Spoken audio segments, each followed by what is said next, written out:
Hello, my name is Michael Price. I'm a recruiter and I'm here to talk to you about a Venn diagram that I use a lot with my candidates and clients to talk about candidates. And Mrs. Bramley, my A-level maths teacher, in the unlikely event that you're watching this, I finally found a use for a Venn diagram, and you did say that I would. So I've been a recruiter in the tech space for 24 years. I've always said and always thought there are three parts of a candidate. I think there's the tech, so what do they sell? I think there's the function, the person, what are they? I think there's the vertical, so to whom do they sell?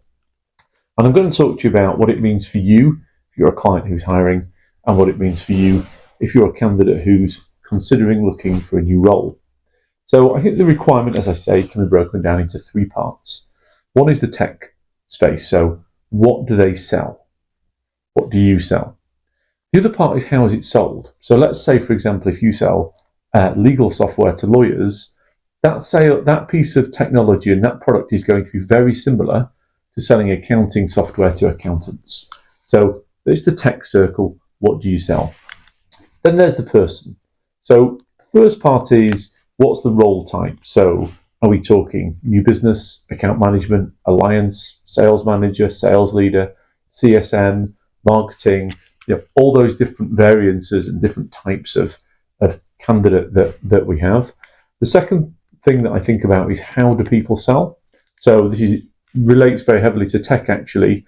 So like some of the sales people that I work with will have massively long sales cycles with 100 touch points. Some of the sales people I work with will have smaller sales cycles with maybe 10 touch points. And those two different things are actually quite different. Also, there's the persona of the person to which we're selling. So if you're selling software to central government, the persona that you deal with is going to be very different to selling software to finance. And lastly, and I do go on about this a lot, and I don't apologise for it, I think somebody's track record is really, really important. And then lastly, it's the vertical. So to whom are we selling? Are we selling to central government, housing, finance, retail, manufacturing, etc., etc.? And then those three parts, they're the candidate background. And actually, you can sometimes hire somebody that overlaps all three. A lot of clients try and do that. And certainly a lot of candidates try and find jobs that meet their three criteria. Sometimes it's just an overlap of the two. And occasionally, and I think this is when clients do it the best, it's when we just consider the person. What are they? What's their function? So what does this mean when you're recruiting? So the first thing I'd say is you don't always have to pay more money. So if we look at the smaller of the two Venn diagrams, let's say we've got a client who needs somebody that knows low code, somebody who's a self-supporting new business salesperson with a really solid track record, and somebody who knows the pharmaceutical market. That overlap of those three parts is incredibly small. And your option is to either pay an absolute bucket load, because there's not many of those candidates, and if you want that, all of those three things, considering the fact that about 1 in 10 candidates is looking for a job, if that cohort's 50, there's only 5, you should have to pay more. Full stop, that's it. Or a better option, I think, is to widen each of the parameters in the cohort, so make each of the circles bigger. And let's say low code, could somebody who has sold software that understands workflow and business process management, because that really in a lot of ways is what low code it's about replicating a business process and making that business process more simple. Could somebody that understands that do it? Yeah. Or maybe who's somebody who's sold software development services. Maybe somebody who talks to a client about what they're trying to achieve and talks to them about a project, and instead of using low code to deliver the project, uses bodies, people. And all of a sudden, if you start looking at the tech circle from that perspective, that circle's much bigger. Then if we look at the person circle and say, actually, do you know what? We've got a pretty decent brand. We do supply some leads. We go to events and that kind of thing. Or we'll give somebody a new role. We'll put them as a new business salesperson, but then maybe give them 3 or 4 accounts so they can get rolling a little bit. All of a sudden, that person circle is much bigger again.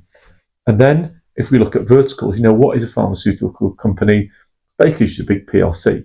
So if somebody's sold to big PLCs, could they navigate a pharma company in the same way they've navigated a finance company or retailer?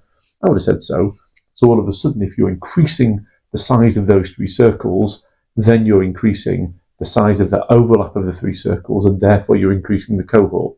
And the diagram doesn't really do it justice. If you did that, you would go from having maybe a cohort of 50 candidates to attack, to looking at a cohort of probably 500, I would say.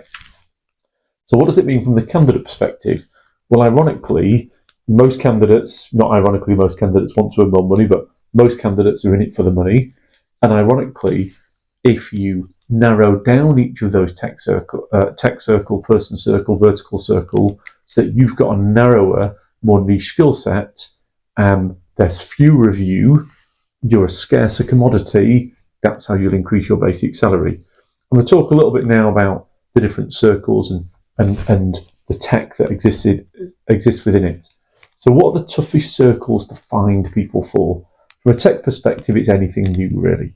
So if you came to me and said, I want an ERP salesperson or somebody with ERP experience, well, the ERP experience has been in this market as long as I've done sales recruitment, so it's at least 24 years. So you've got a history of 24 years worth of candidates. Whereas if you were to talk maybe about low code, yep, I know low code's and automation is on the tip of everyone's tongue, but really that market's only been going in the way that it is now, I would say, for 4 years. So you've got a history of 4 years worth of candidates. Or let's say AI. Again, really that's only been in the last 3 years.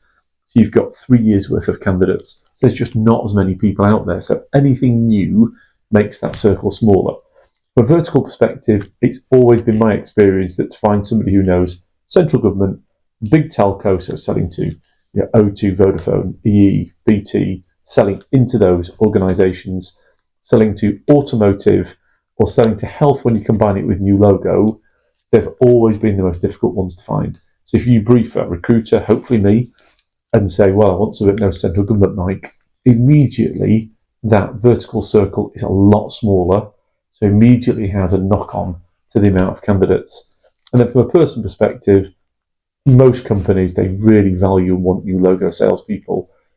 True new logo salespeople who you can leave on their own in a room and they will find business. They're incredibly hard to find. So anything that you can do to put some more supporting mechanisms around the salesperson, you'll find it easier to hire. And it's no surprise that a lot of the very big companies have a very slick sales function that supports the salespeople, and that's purely so that they don't have to rely on finding self-standing new logo salespeople. Let's look at it from a candidate perspective. If I was thinking about increasing my value using the Venn diagram, number one, I'd be trying to sell technology that was sold to a business. And by a business, I mean for a business need. So is security a business need or an IT need? It's an IT need. Is storage a business need or an IT need? It's an IT need. Is ERP a business need or an IT need? It's a business need. It changes the fabric of the business. So I'd always be trying to do that. Also, I'd be thinking about order value. I think there's a real glass ceiling around order value with candidates. If your target is £1 million and your order value is 50k, that's 20 sales a year. So if you sell 21, you're not going to bust target. Whereas if your order value is, one of my clients currently, the order value is 1.5 million, target 6 million, it's a services company.